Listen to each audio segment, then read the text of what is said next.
Long before the flood, something strange was happening on Earth. Mysterious beings, legendary heroes, and a world filled with corruption.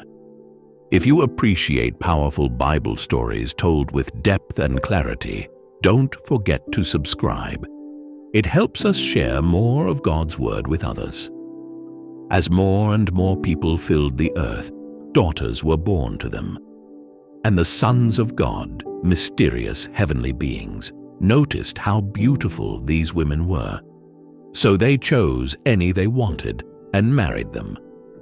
But God saw what was happening, and He wasn't pleased. He said, "My spirit won't stay with humans forever. They are only flesh. From now on, they will live no more than 120 years." At that time, there were giants on the earth, the Nephilim. These were the children born from the union of the sons of God and human women. People saw them as great warriors, famous in their time. But the world was falling apart. God looked at humanity and saw nothing but evil in their hearts, day and night. It broke His heart. "I regret making them," He said. "I will wipe out every living thing, people, animals, birds, everything." Yet even in all this darkness, one man stood out. Noah found favor with God. This is the story of Noah and his family. Noah was a good man, honest and faithful to God, even when no one else was. In a world full of violence and corruption, Noah chose to walk with God. He did what was right. He stood out. Noah had 3 sons, Shem, Ham, and Japheth. But around him, things were getting worse. The earth was full of evil. People had completely turned away from God, and their actions were destroying everything. God looked at the world and saw how bad it had become. Everyone had corrupted their ways. Then God said to Noah, "I'm going to put an end to all people. The earth is filled with violence because of them. I'm going to destroy both them and the earth."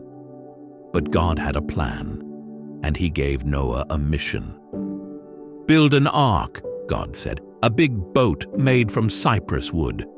Make rooms inside it and cover it with pitch to keep it waterproof. Here's how to build it." God gave exact instructions.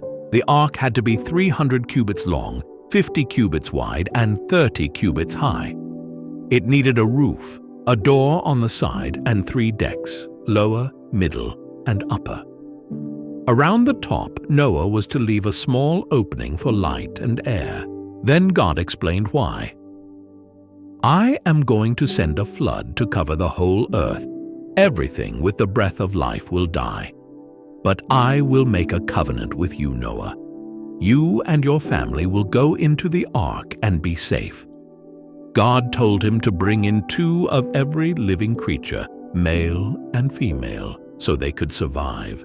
Birds, animals, and all creatures that crawl on the ground.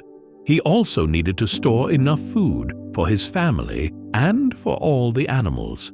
It was a huge task, but God had chosen Noah for a reason.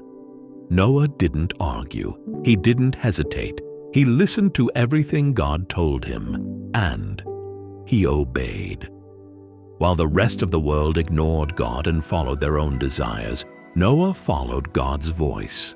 He started building the ark. He gathered the animals. He stored the food. He prepared just as God had commanded.